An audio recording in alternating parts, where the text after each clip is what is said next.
அத்தை எனக்கு இன்னொரு அம்மான்னு என்கிட்ட சொல்லிட்டே இருப்பான். அக்கா மேல நீங்க கோவப்படக்கூடாதுன்னு நான் இந்த விஷயத்த சொல்லல அத்தை. நிஜமாவே அக்கா ரொம்ப நல்லவன். நீங்க அவளை வெறுத்துறாதீங்க அத்தை, ப்ளீஸ் அத்தை. என்னோட அம்மா சின்ன வயசுல இருந்தே இசை அக்காவை கொடுமைப்படுத்திட்டு தான் இருந்தாங்க. அவங்க பண்ண டார்ச்சர் எல்லாம் அக்கா எனக்காக சகிச்சுக்கிட்டா அத்தை. இருந்தும் அக்கா அம்மாவை ஒரு வார்த்தை கூட எதிர்த்து பேசினதில்ல.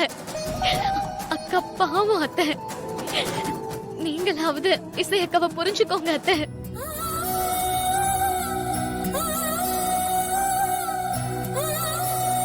வர்ஷினி, நீ கவலைப்படாத. இது வரைக்கும் இசைய நானும் தப்பாதான் புரிஞ்சுகிட்டேன். இனியாவது அவளை சரியா புரிஞ்சுக்க நான் முயற்சி பண்றேன்.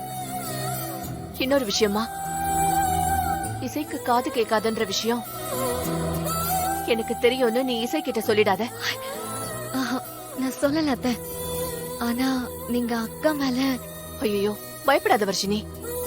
நீ இவ்ளோ சொன்னதுக்கு அப்புறம் இசை மேல எனக்கு எந்த கோவமும் இல்ல. உண்மையை சொல்லணும்னா இசை மனசுக்குள்ள நான் எந்த இடத்துல இருக்கேன்னு இப்ப எனக்கு நல்லாவே புரியுது. இது போதும் வர்ஷினி, அவளை நான் பாத்துக்கிறேன். நீ எதுக்கும் பயப்படாத, சரியா? தேங்க்ஸ் அத்தை. நீங்க நிஜமாவே சொல்றீங்க?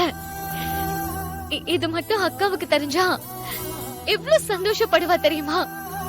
ஆனா இசை கிட்ட நீயா எதையுமே சொல்லக்கூடாது வர்ஷினி.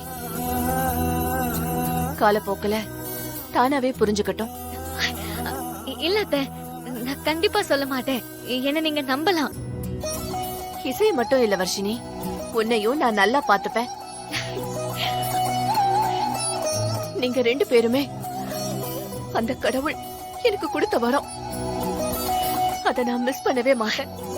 அத்தை, நீங்க இப்படி பேசுறது எனக்கு எவ்வளவு ஆறுதலா இருக்கு தெரியுமா? ரொம்ப தேங்க்ஸ் அத்தை, ரொம்ப தேங்க்ஸ். நீ ஒண்ணும் கவலைப்படாத வர்ஷினி. இனிமே நீ அழக்கூடாது, சரியா?